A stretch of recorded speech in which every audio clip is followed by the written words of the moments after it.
Have you ever wondered about the life of the boy king Tutankhamun, who ruled Egypt over 3,000 years ago?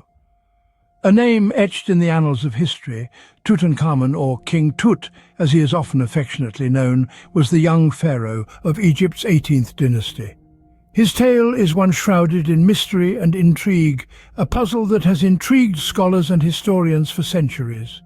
Born in the heart of ancient Egypt, a civilization known for its grandeur and mystique, Tutankhamun ascended to the throne at a tender age, a mere boy tasked with the onerous responsibility of ruling an empire. But who was he truly? What are the secrets of his birth and his early life? The answers, my dear listener, are not as straightforward as one might hope. The enigma of Tutankhamun's birth and lineage is a labyrinthine weave of theories and controversies that have sparked heated debates in the academic world. Some theorists propose that he was the son of the heretic pharaoh Akhenaten, while others suggest he could be the offspring of the lesser-known pharaoh Smenkhkare. Yet the truth remains elusive, lost in the sands of time, veiled by the cryptic hieroglyphs that adorn the walls of ancient Egyptian temples. Despite the uncertainty, one thing is certain. Tutankhamun was not just another name on the long list of pharaohs. His reign, though brief, was significant, marking a pivotal point in Egypt's history. As a young pharaoh, he had the weight of a nation on his shoulders, navigating through political turmoil, religious upheaval, and the everyday challenges of ruling an empire. His story, while incomplete, is a fascinating chapter in the narrative of human history, a testament to the enduring allure of ancient Egypt. It's a tale that continues to captivate the imagination, stirring up questions and inspiring exploration. Who was this youthful ruler, and what were the circumstances surrounding his birth? As we delve deeper into the life of Tutankhamun, we embark on a journey through time, unraveling the mysteries of a bygone era, piece by piece. The enigma of Tutankhamun beckons, promising a tale as intriguing as the boy king himself. Imagine growing up destined to be a pharaoh, the ruler of the ancient world.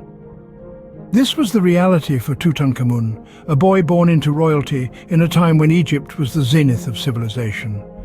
His childhood was unlike any other, steeped in the traditions and rituals of the Egyptian court. Born in the city of Akhetaten, Tutankhamun was the son of the pharaoh Akhenaten. From a tender age, he was groomed to be the next ruler. His education was rigorous, focusing on military tactics, religious rituals, and administrative duties, all of which were considered essential skills for a pharaoh. He was tutored by the finest scholars of the day, and his training was as much physical as it was intellectual, with archery and chariot racing playing a significant role. But Tutankhamun's childhood was not just about training for his future role. He was also a child of the Amarna period, a time of great cultural and political change in Egypt. His father, Akhenaten, had rejected the traditional Egyptian polytheistic religion in favor of worshipping a single god, the sun disk Aten. This shift in religious belief had profound effects on the society and culture of the time, and undoubtedly on young Tutankhamun himself. Growing up in this environment, Tutankhamun would have been surrounded by a whirlwind of religious upheaval and political tension. The city of Akhetaten, built by his father as the new capital, was a testament to this radical change, with its temples and palaces dedicated to Aten. It was a city filled with both wonder and strife, reflecting the complexities of the period. As he grew older, these experiences would shape Tutankhamun's perspective and influence his decisions as pharaoh. He would eventually reject his father's religious reforms, returning Egypt to its traditional polytheistic beliefs and moving the capital back to Thebes. His childhood, a blend of rigorous training and exposure to dramatic cultural changes, undoubtedly played a part in these decisions. This childhood shaped the boy who would become Egypt's most famous pharaoh. At the tender age of 9, Tutankhamun ascended to the throne. Let that sink in for a moment. A child, barely out of his infancy, was suddenly thrust into the complex game of politics, diplomacy, and war that was the ancient Egyptian monarchy. A daunting task indeed for one so young. But Tutankhamun was not alone. He was surrounded by a cadre of experienced advisors, individuals who had served his predecessors and were well versed in the intricacies of the Egyptian court. They were the ones who guided him, advised him, and in many ways ruled through him. The key figure among these advisors was I, a man of considerable influence who had served Tutankhamun's father, Akhenaten. He held the position of vizier, the highest official in ancient Egypt next to the pharaoh himself. I was instrumental in guiding the young pharaoh through the labyrinthine world of Egyptian politics, helping him navigate the treacherous waters of his early reign. Another influential figure was Horemheb, the commander of the army. He was a seasoned warrior who had served under Akhenaten and was a trusted advisor to Tutankhamun. His military expertise was crucial in safeguarding Egypt's borders and maintaining the stability of the kingdom during this period of potential vulnerability. Tutankhamun's ascension to the throne also marked a significant shift from the religious upheaval caused by his father, Akhenaten. Akhenaten had introduced the worship of a single god, Aten, causing a major rift in the traditionally polytheistic society.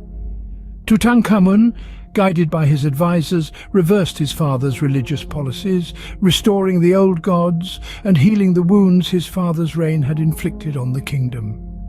Despite the challenges and the political machinations, Tutankhamun grew into his role. He may have been a child when he became pharaoh, but he was not simply a puppet. He made decisions, he led his people, and he left a mark on Egypt that would be remembered for millennia to come. Despite his youth, Tutankhamun was now the ruler of one of the most powerful civilizations of the ancient world. And so, our journey into the life and reign of this fascinating pharaoh continues. Being a pharaoh was no child's play, but Tutankhamun took the reins nonetheless. With the crown of Egypt resting heavy on his youthful brow, Tutankhamun ascended the throne at a tender age. His reign, spanning across approximately 10 years from around 1332 BC to 1323 BC, was marked by significant events and decisions that shaped the course of Egyptian history. Tutankhamun's reign was a period of restoration. The young pharaoh was tasked with a monumental undertaking to mend the religious discord that had prevailed during the reign of his predecessor and father, Akhenaten. Akhenaten had introduced a form of monotheism, worshipping the sun god Aten, and had effectively dissolved the traditional polytheistic religion. Temples were abandoned and the old gods were forgotten. But Tutankhamun dared to challenge this new order. He embarked on a mission to reinstate the traditional gods and restore the abandoned temples. This was no small feat for a young ruler, but Tutankhamun bore the responsibility with grace and determination. He even changed his original name Tutankhaten, which meant living image of Aten, to Tutankhamun, living image of Amun, signifying his devotion to the god Amun, a key deity in the traditional pantheon. His commitment to restoration was not merely symbolic. He commissioned the construction and repair of temples across the kingdom, most notably the red granite lions at Soleb, the Temple of Karnak, and the Luxor Temple. He also reinstated key religious festivals, such as the Opet Festival, a jubilant celebration that brought together the people of Egypt. Tutankhamun's reign wasn't solely focused on religious matters. He pursued diplomatic relations with neighboring kingdoms, as evidenced by the Amarna letters, a series of correspondences between the pharaoh and other rulers. He maintained a standing army and ensured Egypt's military might was known, yet his reign was largely peaceful, without significant military campaigns. Despite his youth, Tutankhamun demonstrated a deep understanding of his role as pharaoh. He carried out his duties with a maturity beyond his years, striving to bring prosperity and unity to his kingdom. His decisions, though not always popular, were guided by a vision of a unified and harmonious Egypt. However, his reign was tragically cut short. He died at a young age, leaving behind a legacy that would echo through the corridors of time. But the brevity of his reign did not diminish its significance. In fact, it served to amplify it. His reign, though brief, was a period of healing and restoration, during which the young pharaoh worked tirelessly to re-establish the cultural and religious identity of his kingdom. Tutankhamun's reign, though brief, left a lasting impact on Egypt. His legacy continues to captivate us not merely for the mystery that shrouds his life and death, but for the remarkable achievements of his reign. The boy king, as he is often called, reigned but for a moment in the grand tapestry of history, yet his influence endures, a testament to the enduring power of his rule. Just as his reign was taking shape, tragedy struck. In the annals of history, a common theme emerges. Life is fleeting, and for the young pharaoh Tutankhamun, it was tragically so. The boy king who ascended the throne at the tender age of 9 saw his reign abruptly end a mere decade later. The circumstances surrounding his untimely demise at the age of 19 have long been a subject of intrigue, speculation, and intense scientific scrutiny. Over the years, numerous theories have been proposed about his death. Some suggest that he fell from his chariot while hunting and sustained fatal injuries. Others posit that he was murdered, a victim of palace intrigue and power struggles. But the truth, as is often the case, may be far more mundane and no less tragic. Scientific examinations of Tutankhamun's mummy have provided a fascinating window into his life and death. Forensic analysis points to a possible infection from a broken leg as the cause of death. His frail physique, plagued with maladies such as a cleft palate, a club foot, and even malaria, painted a picture of a life lived in pain. Yet, it's the discovery of physical traits typically associated with inbreeding, such as the aforementioned clubfoot and a severe overbite, that have led scientists to a startling conclusion.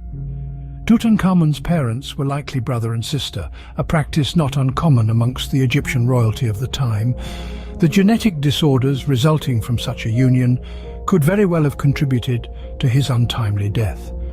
But as is often the case with matters of antiquity, we may never know the full truth. The exact circumstances of Tutankhamun's death remain as elusive as the Sphinx's riddle.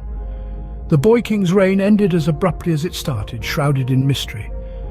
His life, though short, left an indelible mark on history, a tale of power, intrigue, and a death that continues to captivate us thousands of years later. Lost to time, Tutankhamun remained a mystery until a remarkable discovery. And what a discovery it was. In the year 1922, a man named Howard Carter, a British archaeologist and Egyptologist, stumbled upon something extraordinary. After years of tireless searching and near misses, Carter's determination led him to the almost untouched tomb of the young pharaoh Tutankhamun. This was no ordinary find. Tucked away in the Valley of the Kings, the tomb was a time capsule of ancient Egyptian life and death. It was a treasure trove of unimaginable riches and artifacts, untouched for over 3,000 years. The tomb held a stunning array of over 5,000 artifacts, each more elaborate and intricate than the last, from chariots to statues, jewelry to furniture, and not forgetting the iconic golden death mask of the young pharaoh himself, a symbol of eternity that has become synonymous with ancient Egypt. But it wasn't just the sheer quantity of treasures that made this discovery so significant. Each item found within the tomb offered a unique insight into the life and times of Tutankhamun and his kingdom. They told stories of religious beliefs, burial practices, artistic styles, and even the day-to-day life of this young king and his people. This discovery, in essence, was a key that unlocked a deeper understanding of the enigmatic world of ancient Egypt. Now, let's not forget the man behind the discovery, Howard Carter. His meticulous work and unwavering commitment to unveiling the secrets of the past have left an indelible mark on the field of archaeology. His discovery not only changed our understanding of ancient Egypt, but also ignited a global fascination with this ancient civilization. The discovery of his tomb brought Tutankhamun back to life in the minds and hearts of people worldwide. His story, once lost to the sands of time, now resonates in the annals of history and continues to captivate us all. It's a testament to the enduring allure of the unknown, the power of discovery, and the timeless fascination with the life and death of Tutankhamun. Tutankhamun, a name etched in history, continues to captivate us. This boy king, whose life was tragically cut short, left a legacy that has fascinated the world for over 3,000 years. The allure of Tutankhamun lies not only in his untimely death, but also in the circumstances surrounding the discovery of his tomb. The treasures found within, their opulence and artistry, speak volumes about the sophistication of ancient Egyptian civilization. But beyond the gold and the jewels, it's the enigma, the mystery that grips us. The so-called curse of the Pharaoh, a supposed hex that brings misfortune to those who disturb the tomb, has seeped into our collective consciousness, further enhancing the enigma of Tutankhamun. This young pharaoh's impact extends far beyond the realm of archaeology. He has become a cultural icon, a symbol of the mystique and grandeur of ancient Egypt. His golden mask, perhaps the most famous of all his treasures, has become synonymous with Egypt, gracing countless books, posters and documentaries. It's a testament to the enduring allure of this ancient civilization, its art, its architecture, and its belief in the afterlife. Tutankhamun's life, death and the discovery of his tomb have sparked a global fascination with Egyptology. This has led to numerous archaeological expeditions, scholarly studies and a surge in tourism to Egypt. His story has inspired countless works of fiction, from novels to films, adding a layer of intrigue and romance to the historical narrative. But perhaps the most significant aspect of Tutankhamun's legacy is how it continues to shape our understanding of ancient Egypt. Each new discovery, each piece of research adds to the complex tapestry of this civilization, enriching our knowledge and fueling our fascination. The tale of Tutankhamun, the boy king, continues to intrigue and inspire, a testament to the enduring allure of Egypt's rich history. This young pharaoh, who ascended to the throne at just 9 years old, has left an indelible mark on the annals of time. A legacy that continues to captivate and inspire millennia after his death.